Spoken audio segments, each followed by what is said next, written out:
قرآن مجید نے انسانی تاریخ کے ایک واقعے کو انسانی تاریخ کا بہترین واقعہ بتایا ہے.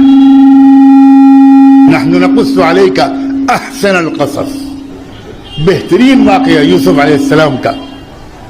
یوسف علیہ السلام کی جو زندگی ہے، ان کے جو زندگی کے جو تجربات ہیں، ان کا جو کنٹریبیوشن ہے، ان کے جو اچیومنٹس ہیں، وہ زندگی کے مختلف حصوں میں الگ الگ نوعیت کے. لیکن میں ایک ہی پہلو کی طرف توجہ دلانا چاہتا ہوں. یوسف علیہ السلام دوسرے ملک سے آئے تھے اور مصر کی جیل میں ڈال دیے گئے. بہت مختصر کر کے بتاؤں گا. بے گناہی کے باوجود انتہائی جھوٹا گندا الزام لگا کے ان کو جیل میں ڈال دیا گیا. کیریکٹر اسیسینیشن کیا گیا. پورے ملک میں ان کو بدنام کیا گیا. اور بدنام بھی یہ کہ انہوں نے عام عورت کے ساتھ چھیڑ چھاڑ نہیں کی ہے، انہوں نے فرسٹ لیڈی آف ایجپٹ کے ساتھ ریپ کیا ہے اور اس کے ساتھ بدتمیزی کرنے کی کوشش کی. بہت سنگین الزام تھا اور اس پر لگا ان کو جیل میں ڈال دیا گیا. مختلف مرحلوں سے گزر کر یوسف علیہ السلام آئے تھے. کیا مزاج تھا، ہر ناقابل برداشت چیز کو برداشت کرنا. نگیٹو سے نگیٹو صورتحال میں یوسف علیہ السلام کی جو تھنکنگ تھی وہ ہمیشہ پازیٹیو رہتی تھی، ہمیشہ مثبت رہتی تھی. وہ اپنے جذبات پر قابو پانے کے عجیب مہارت تھی ان کو. چنانچہ جس پلان کے تحت، ایک بہت سیکرٹ پلان کے تحت اللہ تعالیٰ اپنے غیبی نظام کو چلا کر ان کو فلسطین سے نکال کر پہلے کنویں میں ڈلوایا گیا، کنویں سے پھر مصر کے گورنر کے گھر میں بھیجا گیا، پھر وہاں سے ان کو جیل میں بھجوایا گیا. ایک پلان تھا اللہ کا. یاد رکھنا، اللہ تعالیٰ کے پلان کو سمجھنا دنیا کے بڑے سے بڑے لال مجکڑ کے بس کی بات نہیں ہوتی. اب یوسف علیہ السلام جیل میں ہیں، 8-9 سال ہو گئے.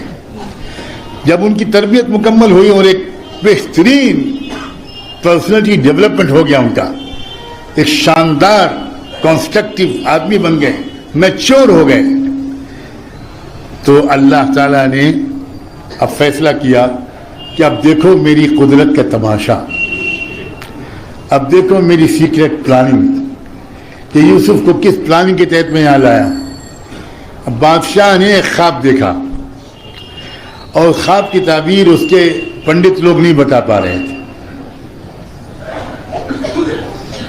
بادشاہ کا جو کچن کا سرونٹ تھا، جو کچھ دن جیل میں رہ کر آیا تھا اور اس پر جرم ثابت نہیں ہوا تھا اور وہ رہا کر دیا گیا تھا اور اس نے آ کر پھر سے ڈیوٹی جوائن کر لی تھی، اس کو یاد آیا کہ ارے جیل میں میں تھا، ایک بہت مقدس شریف انسان تھا اور اس نے میرے اور میرے ساتھی کے خوابوں کی تعبیر جو بتائی تھی وہ بالکل پرفیکٹ نکلی. بادشاہ پریشان ہیں تو میں بادشاہ سے اجازت لے کر ان سے تعبیر پوچھ کر آؤں. تو بادشاہ سے پوچھا تو بادشاہ تو پریشان تھا. بادشاہ نے کہا فوراً جاؤ. اب یہ گیا اور جا کر اس نے جیل میں یوسف علیہ السلام سے ملاقات کی اور بادشاہ کے خواب کی تعبیر پوچھی.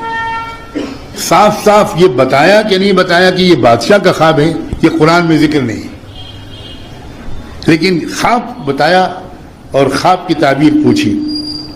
یوسف علیہ السلام نے خواب کی تعبیر بتائی اور بتایا یہ جو کچھ بتایا اس کا خلاصہ یہ تھا کہ دیکھیں اگلے 14 سال مصر میں بہت کروشل ہے.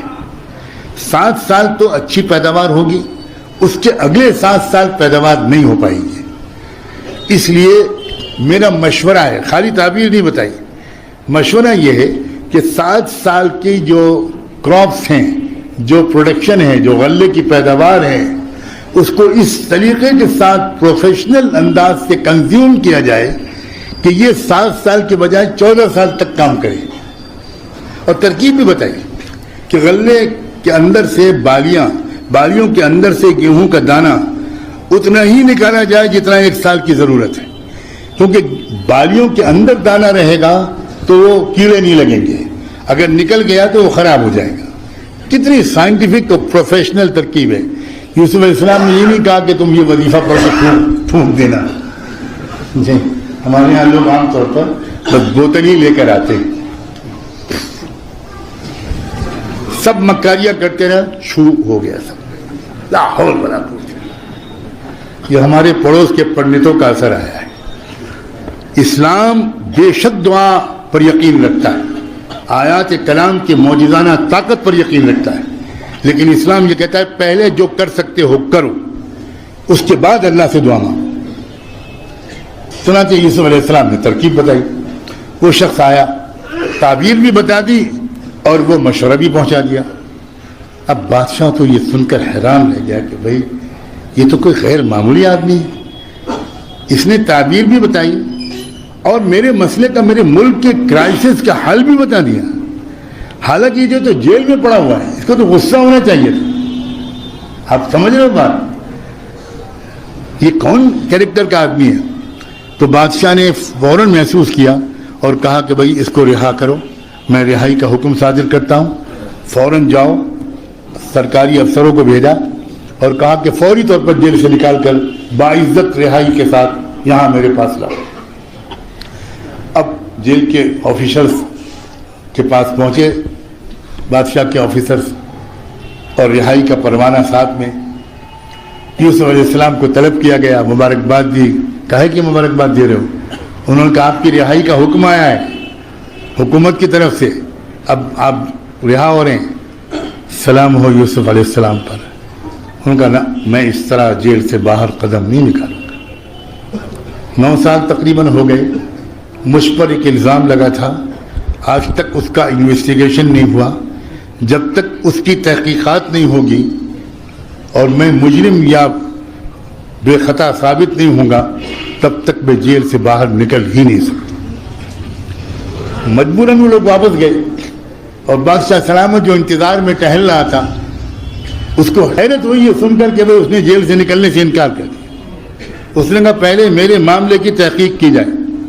پھر بادشاہ سمجھا کہ بھائی یہ تو اور غیر معمولی آدمی ہے, مسلمان ہونا کوئی کھیل نہیں ہے. ایک ظرف چاہیے, کیریکٹر چاہیے, حوصلہ چاہیے وفا کے لیے. چنانچہ بادشاہ سمجھ گیا فوراً, اور بادشاہ یہ بھی سمجھ گیا کہ اگر ہم نے ملک کی عدالت کے فیصلے ہی کا انتظار کیا تو انشاءاللہ میرا تو انتقال ہو ہی جائے گا. اس لیے بادشاہ نے کہا کہ ساری فائلیں میرے پاس لاؤ, میں اس کیس کی ارجنٹ ہیئرنگ خود کروں گا. اور اپنے محل میں اس نے عدالت طلب کر لی اور مقدمے کے سارے فریقوں کو فوراً سمن کر لیا, سب کو بلا لیا. سب سے پہلے جب سب لوگ جمع ہو گئے تو بادشاہ نے پوچھا بیگمات مصر سے, مصر کی وہ جو سول سوسائٹی کی میڈمز تھیں, سول سوسائٹی کی میڈمز بڑی خطرناک مخلوق ہوتی ہے. ہاں, کہیں آپ میں سے کوئی رشتہ نہ بھیج دے, زندگی بھر پچھتائے گا. تو سول سوسائٹی کی میڈمز کو بلایا اس نے, جو پروپیگنڈا کر رہی تھی. یہ سول سوسائٹی کی میڈمز جو ہیں سب سے خطرناک میڈیا ہوتی ہے. وہ اپنی سہیلی سے کچھ کہتی ہیں اور کان میں کہتی ہیں بہن کسی اور کو مت بتانا, اور 2 گھنٹے میں وہ خبر BBC لندن سے زیادہ تیز رفتار سے شہر میں پھیل جاتی. یہ ہے سوشل میڈیا. تو سب سے پہلے بادشاہ نے ان بیگمات مصر کو بلایا جو پروپیگنڈا کر رہی تھی یوسف علیہ السلام کے خلاف, بدنام کر رہی تھی یوسف کو, اور ان کو ملکہ کی اصل میں خوشامد کر رہی تھی. وہ جتنا زیادہ یوسف کو برا بلا کہیں گی ان کو اتنی ہی زیادہ اعزاز ملے گا. تو سب سے پہلے ان کٹہرے میں کھڑا کیا سول سوسائٹی کے ان میڈمز کو بادشاہ نے, اور کہا اب بتاؤ صاف صاف کہ یوسف کے بارے میں کیا جانتی ہو. وہ فوراً سمجھ گئی بادشاہ کے تیور, اور انہوں نے سیدھے سیدھے کچھ کہنے کے بجائے کہا ہم صاف صاف اقبال جرم کرتے ہیں, ہم نے اب تک جھوٹ بولا, یوسف بالکل پاک دامن ہے. یہ فریق ہٹا. اب موقع ملا پرائم منسٹر کی بیوی کو, جس نے الزام لگایا تھا, جو عزیز مصر کی بیوی تھی جس نے سب سے پہلے الزام لگایا تھا, تو اس کو کھڑا کیا گیا. اور بادشاہ نے پوچھا اب تم اپنا اسٹیٹمنٹ دو. تو اس نے صاف صاف کہا انا راودتہ عن نفسہ, میں اخبار جرم کرتی ہوں. میں نے یوسف کو بہکانے پھسلانے کی کوشش کی مگر یوسف ہزاروں میل دور رہے. یہ بالکل پاک دامن انسان ہے. میں مجرم ہوں. ان کی بھی بیان ہو گیا. اب بچے تھے یوسف علیہ السلام. مقدمے کے 3 ہی فریق تھے. اب یوسف کو کھڑا کیا گیا, ان سے بیان لیا گیا. پوچھا گیا یوسف آپ کیا کہنا چاہتے ہو, کہو. سلام ہو یوسف پر کیا جواب دیا. کہا ذلك ليعلم انی لم اخنه بالغیب وان اللہ لا يهدی کید الخائنین. بادشاہ سلامت, یہ جو میں نے اصرار کیا تھا کہ میں چاہتا ہوں کہ میرے جرم کی تحقیق ہو, میرے الزام کی تحقیق ہو, اس لیے میں نے یہ اصرار نہیں کیا تھا کہ یہ معزز خواتین شرمندہ ہوں. یہ میرا مقصد نہیں تھا. میں تو صرف یہ چاہتا تھا کہ وزیر اعظم کو کے دل سے شک نکل جائے اور انہیں یقین ہو جائے کہ میں نے ان کی امانت میں کوئی خیانت کبھی نہیں کی. اور یہ بات بھی میں چاہتا تھا کہ سب کے سامنے آ جائے کہ سازشیں کرنے والے بالآخر ناکام ہوتے ہیں. وَأَنَّ اللَّهَ لَا يَهْدِي كَيْدَ الْخَائِنِينَ وَمَا أُبَرِّئُ نَفْسِي إِنَّ النَّفْسَ لَأَمَّارَةٌ بِالسُّوءِ. آگے یوسف علیہ السلام نے کہا, اور بادشاہ سلامت میں یہ بھی عرض کرنا چاہتا ہوں کہ یہ جو میں اس وقت گناہ میں پھنسنے سے یہ میرے تقوی کا کمال نہیں تھا, یہ میرا کمال نہیں تھا, یہ میرے رب نے مجھے بچا لیا, اس کی وجہ سے میں بچ گیا, ورنہ میرا کمال نہیں تھا. بس مقدمے کی کارروائی پوری ہوئی. بادشاہ نے کہا کہ سزا کی مستحق وزیر اعظم کی بیوی تم بھی ہو اور اے بیگمات تم بھی ہو, لیکن یوسف کیا تم معاف کر دو گے؟ یوسف نے کہا میں دل سے معاف کر چکا ہوں, پھر آپ کے سامنے معاف کرتا ہوں. مجھے کسی کو سے بدلہ نہیں لینا, کسی کو شرمندہ نہیں کرنا. بادشاہ اٹھے فوراً عدالت سے اور عجیب جملہ کہتے ہوئے اٹھے, ائتونی بہ استخلصہ لنفسی. اپنے افسروں سے کہا یوسف کو میرے اس کمرے میں لے کر آؤ جہاں میں 1 to 1 ملاقاتیں کرتا ہوں. میں اکیلے میں یوسف سے کچھ کہنا چاہتا ہوں. یوسف کو بلایا. ابھی چند گھنٹے پہلے تک جو جیل میں تھا وہ اب دنیا کی سب سے سپر پاور کے ہیڈ آف دا اسٹیٹ کے ساتھ تنہائی میں بیٹھا ہوا ہے. اور ہیڈ آف دا اسٹیٹ کیا کہہ رہا ہے اس سے؟ یہ کہہ رہا ہے یوسف انک اليوم لدینا مکین امین. یوسف بس آج سے اس ملک کی پوری حکومت تمہارے حوالے ہے اور میرا سب سے زیادہ بھروسہ آج سے تم پر ہے. میں کسی پر بھروسہ نہیں کرتا. میرے کیبنٹ کے لوگ, میرے آفیشلز, یہ سارے لوگ کرپٹ ہیں. یوسف تم ایماندار انسان ہو اور میں تم سب سے قریب ہو. یہاں تک کہہ دیا اس نے کہ پورے ملک پر حکومت تم کرو گے, صرف سکے پر میرا نام ہوگا اور میرا تخت تمہارے تخت سے تھوڑا سا اوپر ہوگا, بس اتنا فرق ہوگا, باقی پورے ملک میں تم حکومت کرو گے. اس ملک کو اگر بچنا ہے یوسف صرف تم بچا سکتے ہو, کوئی نہیں بچا پائے گا. چنانچہ یوسف علیہ السلام نے جواب میں یہ کہا کہ پوری حکومت اور تمام منسٹریز یہ تو میں لینے کو تیار نہیں ہوں. اتنا کہتا ہوں اجعلنی علی خزائن الارض انی حفیظ علیم. بس اتنا کیجئے کہ یہ جو پیداوار ہے, یہ جو کھیتی ہے, غلہ ہے, یہ جو ایگریکلچر منسٹری ہے, یہ جو فوڈ ڈپارٹمنٹ ہے, اس کی ذمہ داری مجھے دے دیجئے تاکہ میں ایک ایک دانے کی حفاظت کروں. بادشاہ نے کہا چلو شروع میں یہی صحیح, تم اسی منسٹری کو سنبھالو. اور پھر کیا ہوا؟ تاریخ آتی ہے کہ یوسف علیہ السلام نے جب چارج لیا, پورے ملک کا دورہ کیا, پورے ملک کے ایک ایک گھر کی راشننگ کرائی, ایک ایک گھر کا سروے کرایا.